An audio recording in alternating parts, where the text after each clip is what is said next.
the Alamo and Truth Rising. It is an honor and privilege to introduce documentarian Mr. Alex Jones.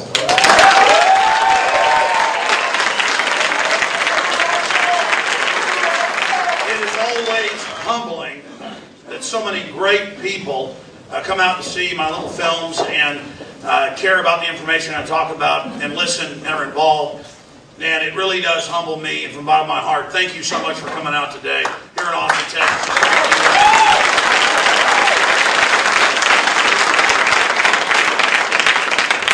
It is one of the most ancient of conventions or rituals for like-minded people to come together and to basically inform themselves to a greater level about the state of affairs in their tribe, in their area of the world, in their village, in their kingdom, in their country.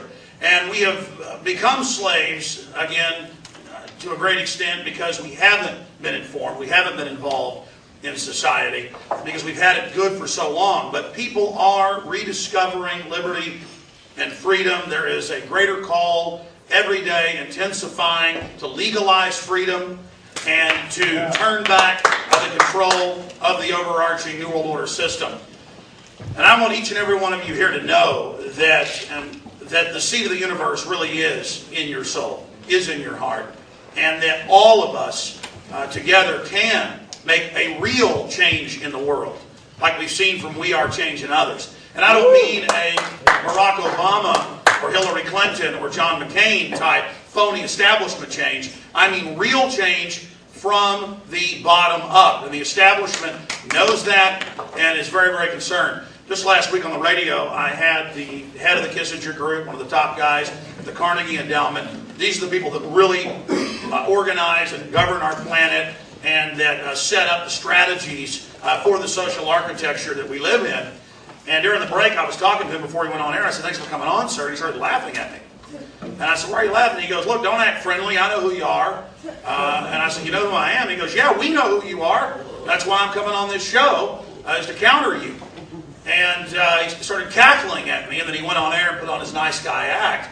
But John, the fellow around the show from Minnesota, he did hear it. And while that's chilling, because this is a very, very wicked group, the Kissinger Group, it's also very, very exciting to know that the highest levels of the World Crime Syndicate, their policy wonks and their policy makers, the real people behind the throne that are setting the policies that have been given the power by the owners of the planet to carry out their New World Order, are aware of what we are doing. And they wouldn't be aware of what we're doing if it didn't endanger their world monopoly of control, and if it didn't threaten their attempt to set up this world dictatorship. And so know this, the enemy is fully aware that truth on every front is rising.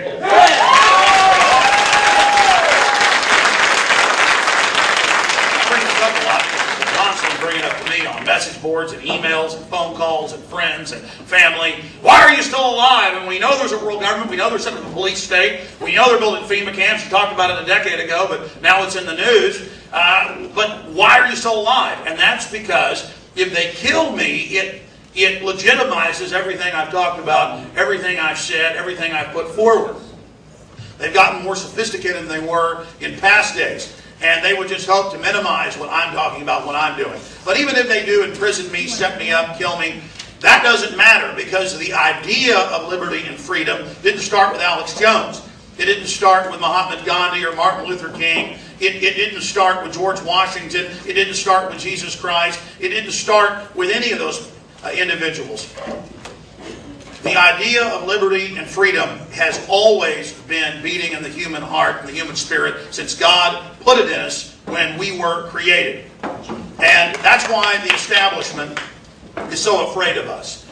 Because they know that we are creators. What we envision, what we imagine, we are able to construct and build. And they're afraid because there's a true renaissance of technology and ideas and information. And they want to try to clamp down on that and control the future and wall off the mass of humanity in a type of frozen technological system inside of a police state control grid while the elite goes forward and enjoys all of the newfound technologies for life extension, learning, exploration. And they want to use the great systems and technologies that have been developed by our fellow men and women to enslave us. We need to use the technologies we have to break down the control mechanisms that they're more and more trying to lock down around us every single day. I remember 11, 12 years ago really getting into government-sponsored terrorism and learning that there were all these declassified examples of where our government and other governments had staged terror attacks, staged military attacks as a pretext for war and control and domestic clampdowns. And that's why when I, of course, had stayed in Oklahoma City and the first World Trade Center attack in '93, clearly, admittedly, government operations, and now that's all come out. I saw the media preparing the public, the controlled corporate press, saying big terror attacks are coming. And when those big terror attacks come, give up all of your liberty, give up all of your freedom. The military is going to be on the street. We're going to arrest people that disagree with the government. We've got to do this for your safety. And I saw them introduce bin Laden and say, he's going to get you. He's soon coming. And when he attacks you, you're going to give up all your rights to us. And I went on air and I said, my God, ladies and gentlemen, they're preparing you like a Jim Jones Kool-Aid drinking drill, that when you get attacked, you drink the Kool-Aid of tyranny.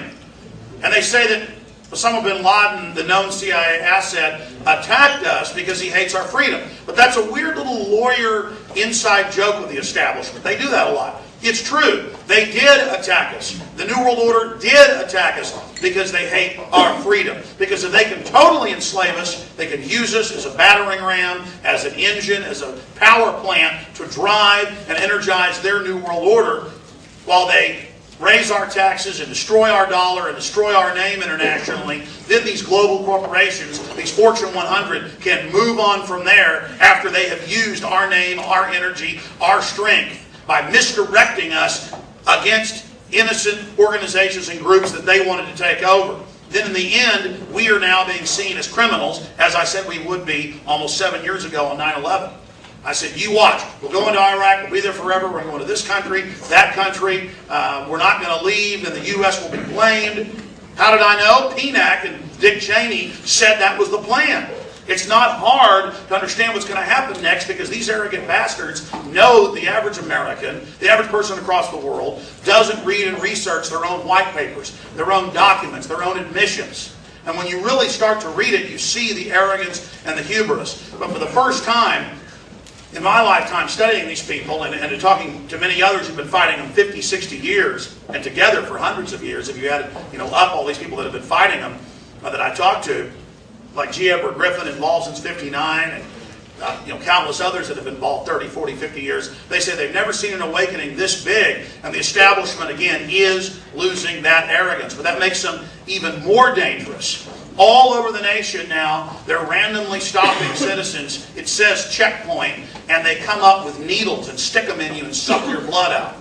Again, doing that to push the envelope, doing that to see how far, how much you will put up with, putting it on the news, crossing that threshold. Florida just passed a law where if you go 30 miles over the speed limit, you get 10 years in prison. All of this is happening. They are admittedly lobbying the private prisons for stricter laws on the general public to fill their prisons. And there's example after example after example of these type of police state crackdowns. A major police chief in the suburb of Boston just 2 weeks ago told the Associated Press and ABC News, he said, we wear black uniforms and ski masks to intimidate you. He admitted what we've always known. Why have the feds been paying for grants to dress our police like this? I saw one of the Chicago deputy chiefs last night on Chicago television. I was watching a clip online, and he said, yeah, this is basically, we've got a war going, and this is to intimidate people, and we're now going to put basically most of our officers in SWAT uniforms to be roving around. When this is the city, of course,